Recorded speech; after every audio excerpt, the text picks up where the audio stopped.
श्री शिवा नमस्तुभ्यम। दोस्तों, आप सभी को पता होगा, मैंने अपने पिछली वीडियो में पशुपति व्रत की सुबह की पूजा विधि बताई थे। इस वीडियो में मैं आपको पशुपति व्रत की शाम की पूजा विधि बताऊंगी। दिन की दूसरी पूजा शाम की यानी प्रदोष काल में ही करने का नियम है। शाम की पूजा में ये ध्यान रखना ज़रूरी होता है कि पूजन की थाल और सामग्री सुबह वाली ही हो, दोबारा थाल को मत सजाएं। सुबह पूजन के बाद जो सामग्री बची है उसी से शिव पूजा के पूजन का विधान है। शाम की पूजन के लिए थाल में 1 लोटा जल, 6 घी के दिए तथा भोग लगाने के लिए कुछ भी मीठा प्रसाद जैसे हलवा, चावल या साबूदाने की खीर, मालपुआ, लड्डू या बर्फी इत्यादि। पशुपति व्रत के प्रसाद को आप घर में तैयार करें और ये ध्यान रखें कि पूरे प्रसाद को मंदिर ले जाना है। आपने घर में प्रसाद का जरा भाग भी नहीं छोड़ना है। प्रसाद के साथ 3 पेपर प्लेट भी रख लें।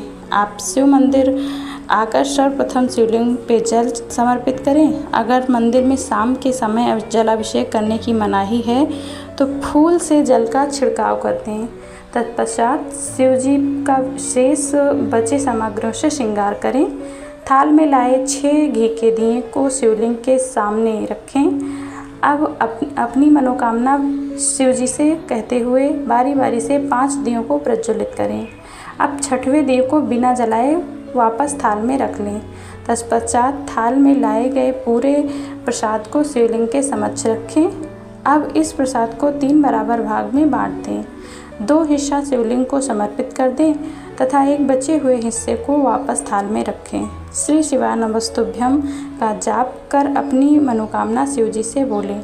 अब वापस अपने घर की ओर निकल आएँ। घर के मुख्य दरवाजे के सामने बाहर ही बैठ जाएं। अब जो दिया आपने थाल में वापस लाया है उसे अपनी मनोकामना बोलते हुए प्रज्वलित करें। तत्पश्चात घर में प्रवेश करें। घर में प्रवेश के बाद थाल में लाए गए प्रसाद के एक हिस्से को स्वयं ग्रहण करें। इस प्रसाद को अपने परिवार के सदस्य या और किसी को न दें। प्रसाद ग्रहण करने के बाद भोजन करें। इस तरह पूजन करने के बाद आपके पशुपति व्रत के पहली सोमवार का व्रत पूरा हुआ।